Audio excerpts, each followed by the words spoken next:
Berlin has a new China strategy. It stands in stark contrast from Germany's once accommodating and sympathetic posture and can only be described as wary and distant, if not quite hostile. German policy has now caught up to where American policy was under the Trump administration, assuming the worst, but only committing to limited actions. It remains to be seen if the broad-based punitive approach of the Biden administration will be adopted. Washington, no doubt, will claim that Germany has followed the American lead in this direction.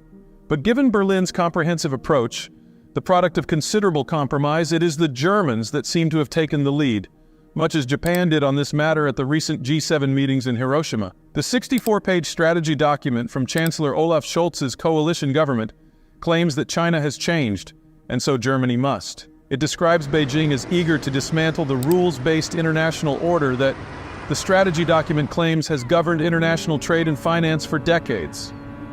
Berlin's new posture resists what it describes as Beijing's aim to make China independent of the rest, if the world, while at the same time making other economies dependent on China. These objectives and Beijing's efforts to gain hegemony in the Indo-Pacific region constitute, Berlin now claims, a threat to Europe and global security. Though the strategy document insists that China remains a trade partner with Germany, it also describes Beijing's systemic rivalry as increasingly prominent. Among other references, this strategy document accuses Beijing of using technical dependence to achieve political goals and of fusing civilian and military policy. Washington, since the Trump administration, has shown an increasingly distrustful and sometimes hostile approach toward Beijing. On a strict timing basis, it looks as though Berlin is following. But given Berlin's past criticisms of Washington's hostility and Chancellor Scholz's trade mission to China only recently, it is more likely that the German change reflects an independent decision. It is also noteworthy in this regard that Germany's intelligence agency only recently labeled China the biggest threat in relation to economic and scientific espionage and foreign direct investment in Germany.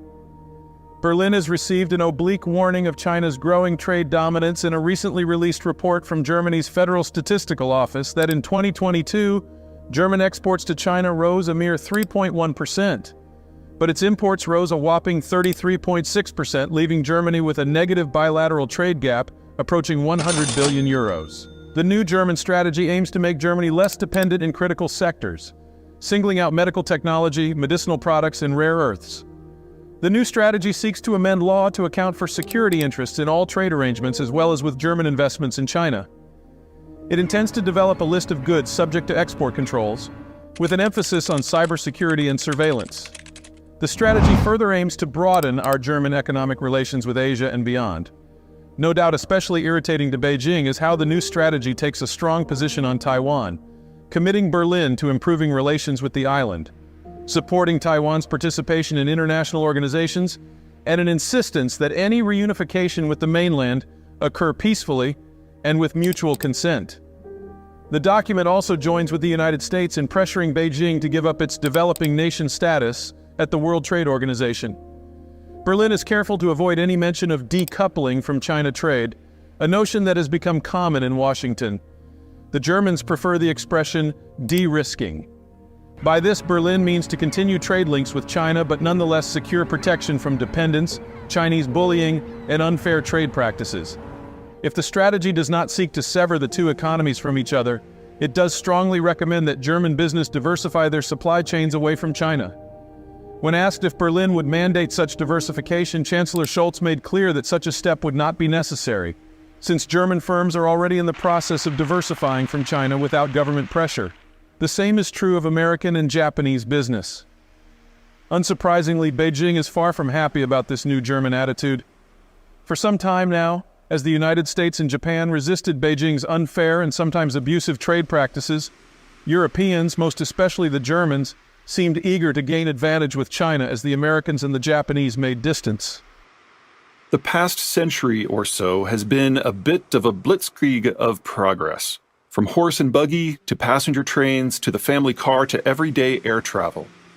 From the abacus to adding machines to desktop calculators to smartphones. From iron to stainless steel to silicon-laced aluminum to touch-sensitive glass.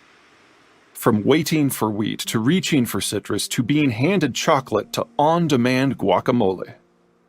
Our world has gotten cheaper and certainly better and most definitely faster. And in recent decades, the paces of change and achievement have accelerated further. We've witnessed the release of more than 30 ever more sophisticated versions of the iPhone in just 15 years. We're attempting to shift wholesale to electronic vehicles at 10 times the pace we adopted traditional combustion engines. The laptop I'm tapping this down on has more memory than the combined total of all computers globally in the late 1960s. Not long ago, I was able to refinance my home at a rate of 2.5%. It was stupidly awesome. It isn't simply about stuff and speed and money. The human condition has similarly improved.